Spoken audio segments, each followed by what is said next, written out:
सोमनाथ मंदिर, राम जन्मभूमि, कृष्ण जन्मभूमि, काशी विश्वनाथ, ये कुछ ऐसे मंदिरों के नाम हैं जिन्हें आपने बहुतायत सुना है और आप इन मंदिरों के इतिहास के बारे में जानते हैं। कैसे विदेशी आक्रांताओं ने भारत पर आक्रमण कर हिंदू संस्कृति पर हमला किया और धर्म की आड़ लेकर इन मंदिरों को तोड़ा और फिर वहां मस्जिदें बनवाई।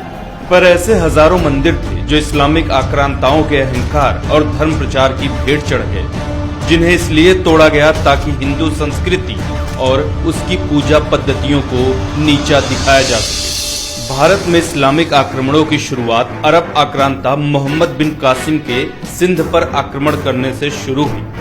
710 ईस्वी में सिंध के राजा दाहिर को हराकर उसने इस्लामिक आक्रांताओं के लिए भारत के रास्ते खोल दिए थे।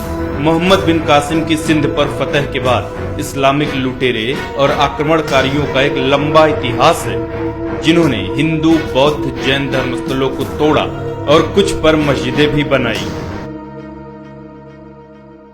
महमूद गजनी के सोमनाथ पर हमला कर पवित्र ज्योतिर्लिंग को तोड़ने का इतिहास हम सब जानते हैं। कहा जाता है कि महमूद सिर्फ धन दौलत लूटने हिंदुस्तान आया था, पर अगर उसका उद्देश्य सिर्फ लूटपाट होता तो पुजारियों के आग्रह के बावजूद ज्योतिर्लिंग को नहीं तोड़ता। महमूद गजनी के बाद दिल्ली सल्तनत का इतिहास पवित्र हिंदू मंदिरों को तोड़कर उन पर मस्जिदें बनवाने को लेकर भरा पड़ा है। कुतुबुद्दीन ऐबक ने दिल्ली की पहली मस्जिद कुव्वत अल इस्लाम का निर्माण 27 मंदिरों को तोड़कर उनकी सामग्री से करवाया। कुतुब मीनार पर मौजूद शिलालेख में इसका जिक्र साफ साफ किया गया है। सन 1290 से 1320 तक खिलजी वंश का शासन हुआ। अलाउद्दीन खिलजी के सेनापति मलिक काफूर ने दक्षिण भारत के होयसला राज्य पर आक्रमण कर वहां के सभी मंदिरों को तोड़ डाला।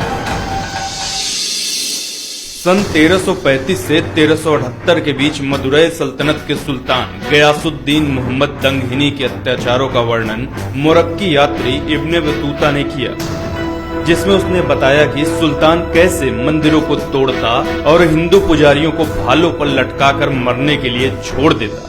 सन 1321 से 1394 के बीच फिरोज शाह तुगलक ने पुरी के जगन्नाथ मंदिर और कांगड़ा देवी मंदिर को नुकसान पहुंचाया।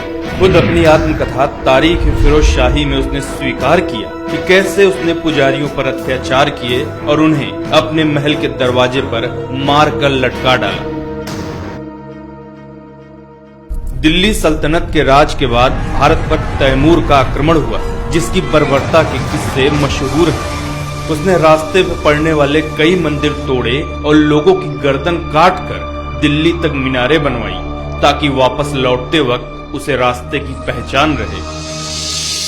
सन 1399 में सिकंदर बुत शिकन का प्रादुर्भाव हुआ, जिसने कश्मीर के प्रसिद्ध मार्तंड मंदिर को तोड़ा।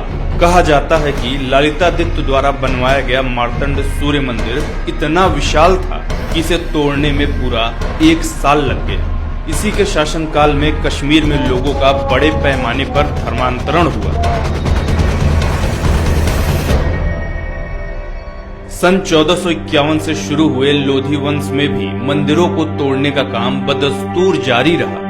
तारीख दाऊदी के अनुसार सिकंदर लोधी के शासनकाल में मथुरा के सभी तीर्थों को तोड़ दिया गया। पूरे मथुरा क्षेत्र में कोई अपना सर नहीं मुड़ा सकता था और दाढ़ी नहीं कटा सकता था। मुगल काल में राम जन्मभूमि विध्वंस से शुरू हुई मंदिरों को तोड़ने की प्रथा मुगल काल के हर शासक के वक्त में जारी रही। इतिहासकार निजामुद्दीन अहमद तबकात अकबरी में नगरकोट की फतह का जिक्र करते हुए लिखते हैं कि महामाई के मंदिरों में पुजारियों को मारा गया।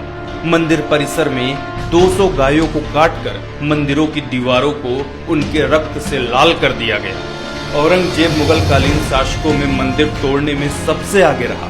फ्रेंच यात्री जॉन दे ठेवनोट के अनुसार औरंगजेब ने गुजरात का गवर्नर रहते जैन मंदिर चिंतामणि पार्श्वनाथ मंदिर को अपवित्र किया। उसने मंदिर परिसर में गाय की हत्या करवाई और मंदिर तोड़कर कुव्वत उल इस्लाम मस्जिद का निर्माण करवाया।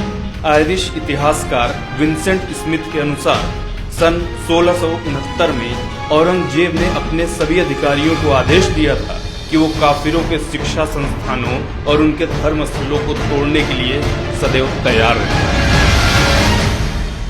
इतिहासकार सीके करीम के अनुसार टीपू सुल्तान ने अपने शासनकाल में हिंदू मंदिरों को तोड़ डालने का आदेश दिया था। ऐसे हजारों मंदिर थे जो इस्लामिक आक्रांताओं या मुस्लिम शासकों द्वारा या उनके शासनकाल में तोड़े गए। क्या वजह थी इन मंदिरों को तोड़ने की? अगर आक्रमण का मकसद लूटपाट था तो सोमनाथ विजय के बाद ज्योतिर्लिंग के 3 टुकड़े क्यों किए गए? अगर आक्रमण का उद्देश्य शासन के लिए राज्य जीतना था तो अयोध्या विजय के बाद जन्मभूमि विध्वंस क्यों कराया गया? अगर आक्रमण का उद्देश्य धर्म प्रचार था तो दिल्ली में पहली मस्जिद बनवाने के लिए 27 हिंदू मंदिरों को क्यों तोड़ा गया? इन सभी उदाहरणों से सहज ही कहा जा सकता है कि इन आक्रमणकारियों के उद्देश्यों में सबसे अहम तौर पर हिंदू सभ्यता और संस्कृति को भ्रष्ट करना शामिल था। मंदिरों को तोड़कर उन्हें अपवित्र कर, पुजारियों को मारकर वे अपनी श्रेष्ठता साबित करना चाहते थे। वे साबित करना चाहते थे कि उनका धर्म बलवान है और हिंदू धर्म कमजोर है। वर्षों बाद आजाद भारत में पहली बार राम जन्मभूमि पर होने जा रहा फैसला इन ऐतिहासिक भूलों को सुधारने की तरफ एक कदम हो सकता है। अपनी सत्ता और ताकत के गुरूर में जिन शासकों ने भारतीय सनातन संस्कृति को बर्बाद करने में कोई कसर नहीं छोड़ी थी, इन मंदिरों का पुनरुद्धार उस पुरातन संस्कृति को सहेजने की तरफ एक छोटा परंतु महत्वपूर्ण कदम साबित होगा।